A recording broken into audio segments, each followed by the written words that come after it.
जिस web control का कोई नहीं होता, उसका एक्सपाथ होता है।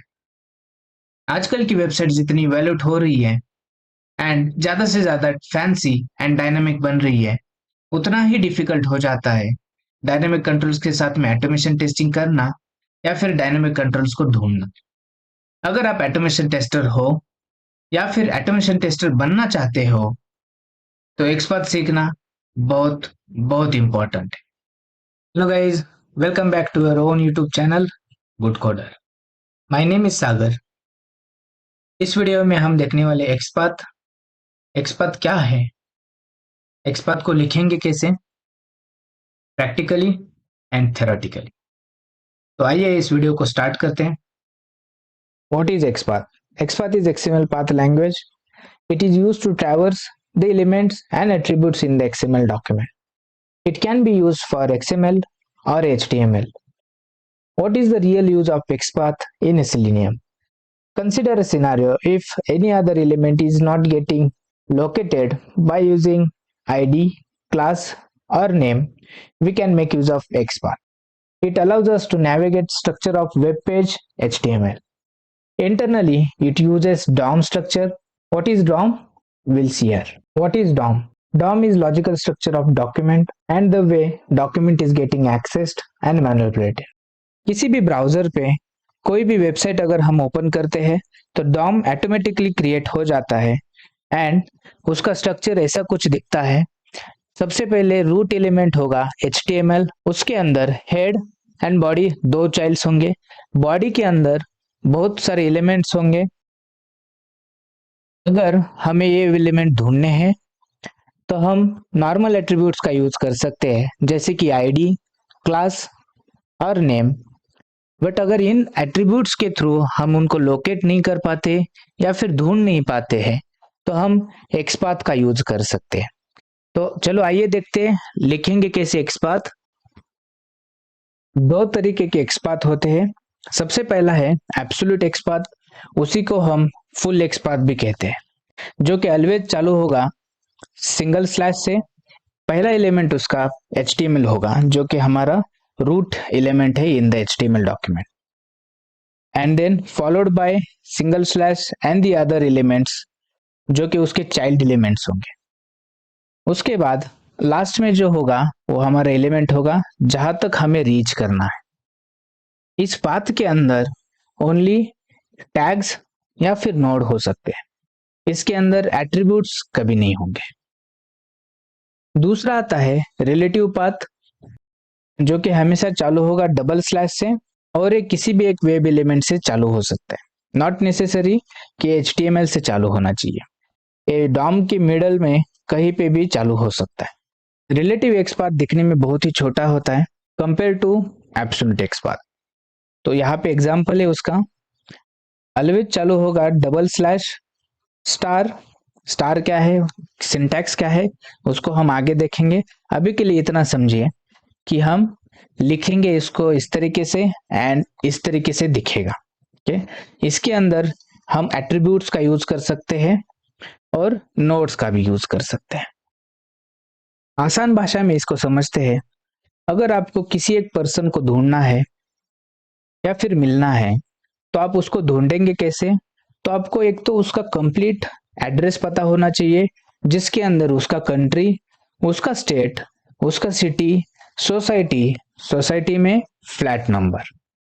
अगर ये सारी चीजें आपके पास है, वो भी एक सीक्वेंस में, तो आप उस बंदे को ढूंढ सकते हैं, राइट? उसी तरीके से अगर रिलेटिव पाथ क्या है, तो रिलेटिव पाथ के अंदर आपको फुल एड्रेस नहीं चाहिए। अगर आपके पास में मोबाइल नंबर है तो आप सिंपली उस मोबाइल नंबर पे डायल करिए, आपको बंदा मिल जाएगा, राइट? तो ये होता है डिफरेंस। एब्सोल्यूट एक्सपाथ में आपको कंप्लीट एक्सपाथ चाहिए होगा, रिलेटिव एक्सपाथ में आप डायरेक्टली उस एलिमेंट पे रीच कर सकते हैं। कैसे करेंगे? By using some attributes. उसके सिंटैक्सेस हम आगे देखेंगे। नाउ अभी हम देखेंगे जनरेट कैसे करना है। अगर एक्सपाथ हमें लिखने की जरूरत नहीं है, उसको जनरेट कैसे करेंगे? जनरेट कैसे करना है? Let's open browser. ब्राउजर पे आने के बाद यहाँ पे राइट क्लिक करिए, इंस्पेक्ट, यहाँ पे आपको व्यू दिखाई देगा, राइट साइड में उसका रिस्पेक्टिव HTML दिखाई देगा। जो भी एलिमेंट आपको सर्च करना है या फिर उसका एक्सपाथ जनरेट करना है, आपको उस वेब एलिमेंट पे जाओ, राइट क्लिक, इंस्पेक्ट, यहाँ पे आपको उसका HTML दिखाई देगा। उस HTML में जाके ये जो कंट्रोल है इनपुट, उसका attribute ID, type, auto complete, ये सभी उसके एट्रीब्यूट्स हैं। यहाँ पे हम राइट क्लिक कर सकते हैं, फिर से सिलेक्ट करिए कॉपी, कॉपी एक्सपाथ और कॉपी फुल एक्सपाथ। अभी के लिए कॉपी फुल एक्सपाथ करिए एंड पेस्ट करते हैं हम नोटपैड के अंदर। यहाँ पे उसको पेस्ट कर दिया। तो ये जो है आपका फुल एक्सपाथ, उसी सेम तरीके से हम यहाँ पे चलेंगे, दोबारा से कॉपी करेंगे, बट इस बार हम कॉपी एक्सपाथ करेंगे। फिर से हम पेस्ट करेंगे नोटपैड के अंदर,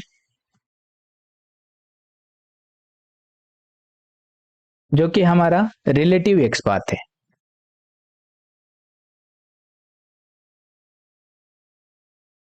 देखिए यहाँ पे कितना डिफरेंस है।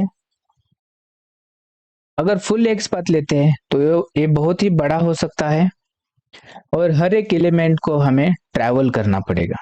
वही रिलेटिव पाथ बहुत ही छोटा होगा कंपैरेटिवली, और हम डायरेक्टली किसी भी वेब एलिमेंट को ढूंढ सकते हैं। तो फुल एक्सपाथ या फिर एब्सोल्यूट एक्सपाथ जो है वो हमेशा चालू होगा HTML से एंड ट्रैवल करेगा throughout the nodes till whatever the element we want. Relative XPath DOM के बीच में से चालू कर सकता है, डायरेक्टली हम किसी भी एलिमेंट को रीच आउट कर सकते हैं, may be by using attribute name. Okay, तो यहाँ पे उसका एट्रीब्यूट जो है ID है एंड ID का वैल्यू इनपुट है।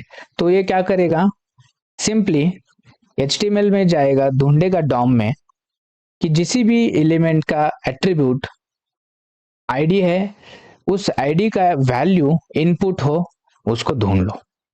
राइट, तो डायरेक्टली हम उसको ट्रैवल करके फाइंड कर सकते हैं या फिर लोकेट कर सकते हैं। यहाँ पे एक्सपाथ समझते हैं, तो ऊपर चलिए, HTML जो कि आपका रूट एलिमेंट है, तो ये जो फुल एक्सपाथ है हमेशा चालू होगा HTML से, देन बॉडी जो कि यहाँ पे है,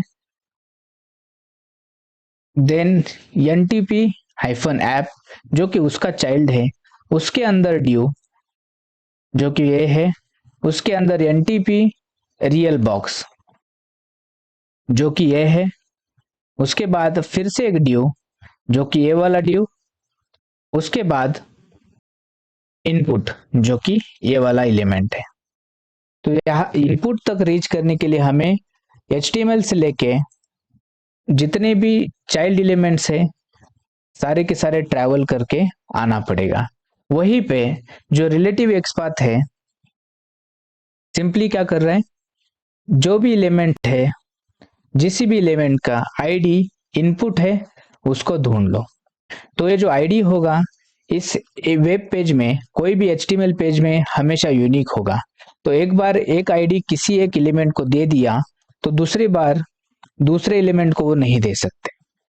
वही दूसरे कुछ एट्रीब्यूट्स होंगे जैसे कि नेम है, क्लास है, वो रिपीट हो सकते हैं, तो बाकी भी एलिमेंट्स को हम सेम दे सकते हैं। तो ID हमेशा यूनिक रहेगा, नेम, क्लास, इसकी वैल्यूज डुप्लीकेट हो सकती है। तो अभी हमने देखा इंस्पेक्ट करना एंड कॉपी करना। अगर हमें ब्राउजर के कुछ एक्सटेंशंस इंस्टॉल करना है तो हमारे पास बहुत सारे एक्सटेंशंस अवेलेबल है मार्केट में। तो मोस्टली यूज्ड जो है वो क्रोपाथ या सिलेक्टर हब है। तो आइए देखते हैं हम इसको इंस्टॉल कैसे करेंगे एंड यूज कैसे करेंगे। क्रोपाथ को इंस्टॉल करने के लिए open your browser and type install ChroPath. पहला ही ऑप्शन चूज करना है।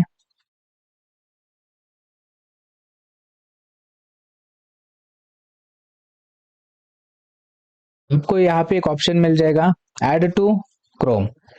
मेरे यहाँ पे ऑलरेडी इंस्टॉल्ड है, तो यहाँ पे मुझे आ रहा है रिमूव क्रोम। आप यहाँ पे ऐड कर सकते हैं। ऐड करने के बाद हम फिर से चलेंगे दूसरे वेब पेज पे। यहाँ पे आपको एक ऑप्शन मिल जाएगा एक्सटेंशंस, यहाँ पे क्लिक करना है एक्सटेंशंस, एंड देन जो भी एक्सटेंशंस इंस्टॉल है वो आपको लिस्ट यहाँ पे मिल जाएगा। आपको यहाँ पे पिन कर लेना है क्रोपाथ को, यहाँ पे आपको दिख जाएगा वो। ओके, यहाँ पे आने के बाद आप यहाँ पे क्लिक करिए, यहाँ पे आपको क्रोपाथ इंस्टॉल मिलेगा। इसको यूज कैसे करना है उसका डायरेक्शन यहाँ पे दिया है। क्रोपाथ यूज करने के लिए हम एक डेमो साइट ओपन कर लेंगे, demo orange HRMS live. Right click करेंगे, इंस्पेक्ट। इंस्पेक्ट करने के बाद आपको क्रोपाथ यहाँ पे नीचे दिखाई देगा।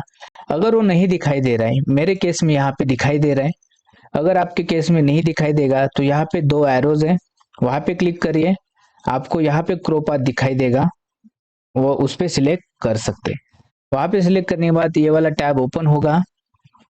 अगर आप चाहते हैं तो उसको रीअरेंज कर सकते हो, सो दैट नेक्स्ट ऑनवर्ड्स यहाँ पे ही आपको दिखाई देगा। तो जैसे ही हम किसी भी वेब एलिमेंट के ऊपर राइट क्लिक करके इंस्पेक्ट करेंगे, तो ये जो क्रो पाथ है ऑटोमेटिकली हमें कुछ एक्स पाथ सजेस्ट करेगा, कुछ लोकेटर सजेस्ट करेगा। तो यहाँ पे हम देख सकते हैं हमें ऑलरेडी एक दिया गया है रिलेटिव एक्स पाथ, जो कि ये होगा, CSS सिलेक्टर जो कि ये होगा, एब्सोल्यूट एक्स पाथ यहाँ पे है, टैग नेम उसका इनपुट है, यहाँ पे उसका HTML भी दिखाई देगा। यहाँ पे कुछ ऑप्शंस है, selectors, relative x path, absolute x path और CSS सिलेक्टर। तो आप कोई भी चूज कर सकते हैं, तो उसके रिस्पेक्टिव आपको एक्स पाथ यहाँ पे दिखाई देगा। यहाँ पे कुछ गड़बड़ है,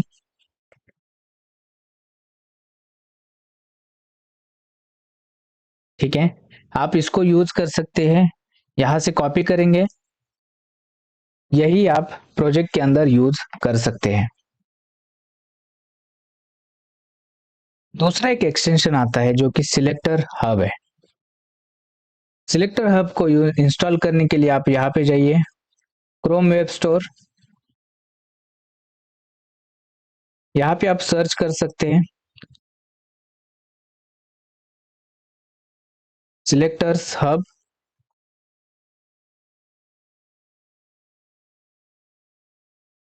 पहला ही ऑप्शन है, यहाँ पे क्लिक करिए, आप यहाँ पे ऐड टू क्रोम क्लिक कर सकते हैं। यहाँ पे कुछ ट्यूटोरियल्स भी दिया है कैसे यूज करना है selector hub. Add to Chrome, it will ask for permission. कुछ छोटी एक फाइल डाउनलोड होगी एंड इंस्टॉल हो जाएगा आपका सिलेक्टर्स हब। एक्सटेंशंस में फिर से चलेंगे, एक्सटेंशन, सिलेक्टर्स हब, यहाँ पे भी आप उसको पिन कर सकते हैं, तो यहाँ पे ऑप्शन उसका दिखाई देगा, यहाँ पे क्लिक करिए, उसको कैसे यूज करना है इंस्ट्रक्शंस दिया गया है। एक बार सिलेक्टर्स हब इंस्टॉल हो गया तो आप यहाँ पे क्लोज करिए उसको, दोबारा से इंस्पेक्ट, फिर से दो एरोज, यहाँ पे सिलेक्टर्स हब का ऑप्शन मिल जाएगा, यहाँ पे क्लिक करिए। अगर आप चाहते हैं तो इसको भी रीअरेंज करिए क्रो पाथ के बाजू में। ये ओपन होने के बाद, ये इंस्टॉल होने के बाद एक बार हमें ब्राउजर क्लोज करना होगा एंड दोबारा से उसको रिस्टार्ट करना होगा। मैंने ब्राउजर रिस्टार्ट किया है, वही साइट को दोबारा ओपन किया है, आप भी करें। यहाँ पे आने के बाद अगर मुझे कोई भी एक एलिमेंट ढूंढना है तो यहाँ पे राइट क्लिक करके इंस्पेक्ट करूंगा। जैसे ही इंस्पेक्ट करता हूँ यहाँ पे कुछ ऑप्शंस मुझे अवेलेबल हो जाएंगे जिनको मैं यूज कर सकता हूँ। If I want I can use relative CSS selector, relative x path, या फिर इंडेक्स पाथ, या फिर जेक्वेरी वाला पाथ, राइट। तो आसानी से आप कोई भी वेब एलिमेंट को इन एक्सटेंशंस के साथ में ढूंढ सकते हैं एंड यूज कर सकते हैं।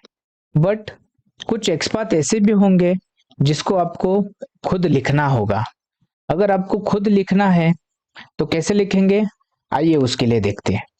अगर आपको खुद एक्सपाथ लिखना है तो उसका सिंटैक्स इस तरीके से होगा, जो चालू होगा डबल स्लैश, कोई भी एक टैग नेम कुछ भी हो सकता है, इनपुट या फिर ड्यू या फिर कुछ बटन। उसके बाद आपको देना पड़ेगा ब्रैकेट, स्क्वायर ब्रैकेट, उसके अंदर एट द रेट एंड कोई भी एक एट्रीब्यूट का नाम। एट्रीब्यूट कुछ भी हो सकता है, आईडी, नेम, एंड उसके बाद हमें सिंगल कोट में देना पड़ेगा उस एट्रीब्यूट का वैल्यू, जो भी उस एट्रीब्यूट का वैल्यू हो। तो यहाँ पे हम एग्जांपल भी देखेंगे। डबल स्लैश इनपुट, इनपुट हमारा टैग नेम है, at the rate name equal to user name. तो जो भी एलिमेंट इनपुट होगा, टेक्स्ट बॉक्स होगा एंड उसका नेम यूजर नेम होगा, उसको लोकेट करिए। यहाँ पे समझते हैं कि जो डबल स्लैश है उसका मतलब है डॉम में कोई भी एलिमेंट, ये किसी भी सीक्वेंस में हो सकता है, ये स्टार्ट में भी हो सकता है, मिडल में भी हो सकता है, एंड में भी हो सकता है। यहाँ पे अगर हम सिंगल स्लैश देते हैं तो उसका मतलब है next immediate node. Double slash अगर देते हैं तो सीक्वेंस कुछ मैटर नहीं करता, कहाँ पे भी एलिमेंट हो सकता है। उसके आगे जो इनपुट दिए है वो है आपका टैग नेम। तो star represents all tags, eight the rate represents a select attribute. Practically थोड़ा देखते हैं ये एक्सपाथ लिखेंगे कैसे। उसके लिए हम एक वेबसाइट पे चलेंगे। ओके, नाउ इमेजिन हमें जो इनपुट टैग है, जो पासवर्ड वाला इनपुट टैग है, उसको अगर ढूंढना है तो हम एक्सपाथ कैसे लिखेंगे। एक तो तरीका इंस्पेक्ट, कॉपी एक्सपाथ या फिर फुल एक्सपाथ, वो तो हमने देखा है। अभी हम देखेंगे खुद कस्टम कैसे लिखेंगे। डबल फॉरवर्ड वाला स्लैश, उसके बाद इनपुट जो कि ये टैग नेम है, उसका टैग नेम इनपुट यहाँ पे देख सकते हैं, तो हम लिखेंगे इनपुट। उसके बाद हम एट्रीब्यूट देखेंगे, क्या हमारे पास आईडी, नेम कुछ है, तो यस वी हैव नेम। तो नेम एट्रीब्यूट है, उसका वैल्यू पासवर्ड है, तो उसको लिखने के लिए हमें देना पड़ेगा स्क्वायर ब्रैकेट। उसके अंदर हम एट्रीब्यूट यूज कर रहे हैं, इसके लिए हमें देना पड़ेगा एट द रेट, जो कि है सिलेक्ट एट्रीब्यूट, एट्रीब्यूट का नाम जो कि नेम है, एंड एट्रीब्यूट का वैल्यू जो कि पासवर्ड है।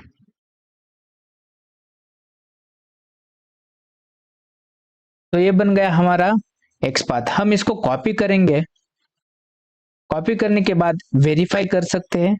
वेरीफाई करने के लिए यहाँ पे आइए, यहाँ पे आप सिंपली कंट्रोल F करिए, यहाँ पे आपको फाइंड वाला ऑप्शन मिल जाएगा। HTML में आना है कंट्रोल F। यहाँ पे जो टेक्स्ट बॉक्स है यहाँ पे आप फाइंड स्ट्रिंग, सिलेक्टर और एक्सपाथ कर सकते हैं। तो आपने जो भी एक्सपाथ बनाया उसको वैलिडेट करने के लिए हम यहाँ पे पेस्ट कर देंगे। तो देखिए जो भी हमने एक्सपाथ बनाया है उसको हम वैलिडेट कर सकते हैं, जो कि सिलेक्ट कर दिया पासवर्ड को। ये हो गया बेसिक एक्सपाथ, उसको लिखना कैसे है। कॉम्प्लेक्स XML पाथ लिखने के लिए और भी कुछ तरीके हैं, कुछ मेथड्स दिए गए हैं, जिसमें से सबसे पहला है स्टार्ट्स विथ।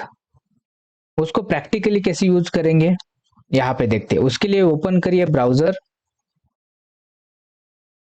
यही डेमो साइट मैंने ओपन किया है, आपको इसका लिंक URL में दे दूंगा, ओपन सोर्स -डेमो।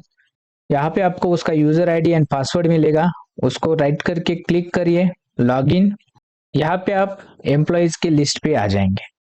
अगर आपको इस डिलीट बटन के लिए या फिर एडिट बटन के लिए XPath ढूंढना है या फिर लिखना है, तो उसके लिए पहले HTML देखेंगे, राइट क्लिक, इंस्पेक्ट। तो ये वाला उसका HTML है जिसके अंदर ना कि आईडी ना कि नेम है, यहाँ पे ओनली क्लास एट्रीब्यूट है जिसके अंदर कुछ वैल्यूज है। इसको अगर ढूंढना है तो हम लिख सकते हैं /*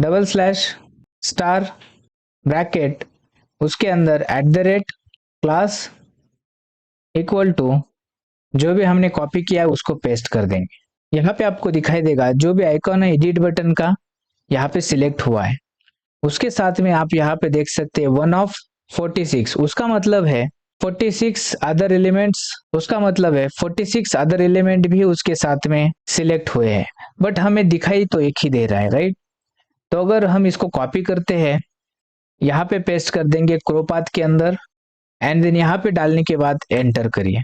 आप यहाँ पे देख सकते हैं कि HTML में सारी की सारी पेंसिल वाली जितने भी बटन्स थे सारे के सारे सिलेक्ट हो चुके हैं। यहाँ पे हमने फुल क्लास नेम कॉपी किया था। अगर आपको पार्शियल क्लास नेम के साथ में सर्च करना है तो आप भी कर सकते हैं। उसके लिए दो मेथड्स है। सबसे पहला मेथड है स्टार्ट्स विथ का एग्जांपल कुछ इस तरीके से होगा जो बेसिक XPath से डिफरेंट होगा। यहाँ पे हम स्टार्ट्स विथ मेथड लिखेंगे, ब्रैकेट, यहाँ पे चेंज है गाइस, यहाँ पे कॉमा है, ऊपर इक्वल टू था, यहाँ पे कॉमा है। पहला पैरामीटर होगा @id, ये एट्रीब्यूट का नाम होगा, एंड देन उसके बाद में एट्रीब्यूट का वैल्यू होगा। यहाँ पे हम दो पैरामीटर पास कर रहे हैं। बेसिक XPath में ऑल एलिमेंट्स जिनका आईडी इस वैल्यू से कंप्लीट मैच करता है सारे के सारे फाइंड हो जाएंगे। स्टार्ट्स विथ में जितने भी एलिमेंट्स है जिनका आईडी btn-login से स्टार्ट हो रहा है वो फाइंड किए जाएंगे। आइए इसको प्रैक्टिकली समझते हैं। तो रिसेंटली हमने पेंसिल वाला जो फाइंड किया था उसी को यूज करेंगे, इसी में मॉडिफिकेशंस कर देंगे। यहाँ पे हम स्टार्ट्स विथ ऐड कर देते हैं, then bracket and close bracket, equal to हटा के हम वहां पे कॉमा दे देंगे। इस तरीके से हम दो पैरामीटर पास कर रहे हैं टू दिस मेथड। पहला पैरामीटर होगा एट्रीब्यूट का नाम, दूसरा पैरामीटर होगा एट्रीब्यूट का वैल्यू। एंटर करके हम सिलेक्ट कर लेंगे यहाँ पे 50 एलिमेंट्स मैचिंग, कुछ पोर्शन हटा देंगे, फिर से एलिमेंट सर्च करेंगे तो इस बार देखिए बहुत सारे एलिमेंट्स यहाँ पे फाइंड हो चुके हैं। जो जिनका भी क्लास oxd-icon है या फिर उससे चालू हो रहा है वो सारे के सारे एलिमेंट्स अभी फाइंड हो चुके हैं। इसी में अगर आप देखना चाहते हैं कंटेंट्स तो just remove starts with and type contents oxd-icon, hit enter. यहाँ पे भी सारे के सारे एलिमेंट्स फाइंड हो रहे हैं। तो ये जो नाम है उसको रिप्लेस करेंगे with pencil, hit enter. Now आप देखेंगे अभी जितने भी एलिमेंट्स जिनका क्लास नेम जो है उसके अंदर पेंसिल अवेलेबल है सारे के सारे एलिमेंट्स फिर से फाइंड हो चुके हैं। This will be very easy way to find all the edit buttons by using class name and the word pencil. उसी के आगे दूसरी मेथड है टेक्स्ट। उसका एग्जांपल कुछ इस तरीके से होगा। यहाँ पे स्टार मतलब कोई भी टैग नेम हो सकता है, कोई भी नोड हो सकता है जो कि इनपुट, बटन, आई, एंकर टैग, ये कुछ भी हो सकता है। यहाँ पे हम लिखेंगे text bracket and then equal to a text name. ये जो टेक्स्ट नेम है वो इनर HTML को रिप्रेजेंट करता है, विच इज दो टैग्स के बीच में जो भी टेक्स्ट होगा उसको रिप्रेजेंट करेगा। प्रैक्टिकली देखते हैं। नाउ कंसिडर करिए अगर हमें ID 0070 इसको अगर फाइंड करना हो तो यहाँ पे राइट क्लिक करेंगे, इंस्पेक्ट करने के बाद क्रोपाथ में देखिए रिलेटिव पाथ आपको यहाँ पे दिख जाएगा जो कि होगा //div। यहाँ पे आप स्टार भी लिख सकते हो। कंटेंट्स के अंदर टेक्स्ट कॉमा जो भी आपका टेक्स्ट है उसको पास कर देंगे। इसको भी हम एडिट करके एग्जीक्यूट कर सकते हैं। आपका 0070 सिलेक्ट हो जाएगा। बट हमें कंटेंट्स नहीं चाहिए, हमें एग्जैक्ट मैच करना है। तो अगर एग्जैक्ट मैच करने के लिए हमें कंटेंट्स निकालना होगा तो रिमूव कंटेंट्स, जो ब्रैकेट है उसको भी रिमूव कर दो, एक्स्ट्रा ब्रैकेट है रिमूव कर दो। टेक्स्ट यहाँ पे जो कॉमा है उसको रिमूव करके इक्वल टू ऐड कर दो, देन हिट एंटर। इस बार भी आपका 0070 सिलेक्ट हो चुका है। ये दो तरीके से आप कर सकते हैं। 0070 यहाँ पे इनर HTML रिप्रेजेंट करता है, जो कि starting tag and closing tag के बीच वाला टेक्स्ट होगा। इन मेथड्स के साथ कुछ ऑपरेटर्स भी है, और ऑपरेटर, एंड ऑपरेटर। हमारे पास जितने भी सिलेक्टर्स हैं हम उनके साथ में ऑपरेटर्स यूज कर सकते हैं, और ऑपरेटर, एंड ऑपरेटर। जो कॉम्बिनेशन होगा तो और के केस में either ID attribute btn login हो या फिर नेम एट्रीब्यूट पास हो, दोनों भी केस में एलिमेंट फाइंड होगा। एंड के केस में अगर आईडी btn लॉगिन है उसके साथ साथ अगर नेम पास है तो ही एलिमेंट फाइंड होगा। Last method is index. अगर आपको लिस्ट ऑफ एलिमेंट्स मिल रहे हैं एंड उसमें से आपको सीक्वेंस पता है कि कौन सा वाली सीक्वेंस का एलिमेंट आपको फाइंड करना है, तो आप कर सकते हैं बाय यूजिंग इंडेक्स नंबर। तो प्रैक्टिकली देखते हैं। यहाँ पे देखिए हमने सारे एडिट बटन्स फाइंड तो कर लिए, बट अगर हमें कुछ स्पेसिफिक एडिट बटन फाइंड करना है, लेट्स से कि ए वाला बटन जो कि सेकेंड इंडेक्स पे आता है, अगर उसको फाइंड करना है तो हम इंडेक्सिंग के थ्रू कर सकते हैं। यहाँ पे सिंपली आपको रैप करना पड़ेगा पूरे एक्सप्रेशन को इन राउंड ब्रैकेट, उसके बाद स्क्वायर ब्रैकेट देके इंडेक्स दे दो जो कि न्यूमेरिक होगा। टू हिट एंटर, आपको सेकेंड बटन सिलेक्ट होके मिल जाएगा। अगर आपको फोर्थ वन चाहिए तो आप यहाँ पे रिप्लेस करिए 2 को 4 के साथ and then hit enter, a fourth button select हो जाएगा। ऐसे हम कोई भी डायनामिक कंट्रोल्स को फाइंड कर सकते हैं या फिर मैनिपुलेट कर सकते हैं by using custom XPath. In methods के अलावा और भी कुछ फीचर्स हैं जो हम यूज कर सकते हैं टू राइट कस्टम एक्सपाथ। और भी कुछ डायनामिक कंट्रोल्स होती है जिनको इन मेथड्स के साथ हम फाइंड नहीं कर पाते। उन मेथड्स के लिए कुछ अलग फीचर है, एक्सपाथ एक्सेस, हम उसको नेक्स्ट वीडियो में कवर करेंगे। Thank you so much for watching this video till the end. If you want more advanced topics with related to XPath, keep watching the next part of this video which will be covering XPath access.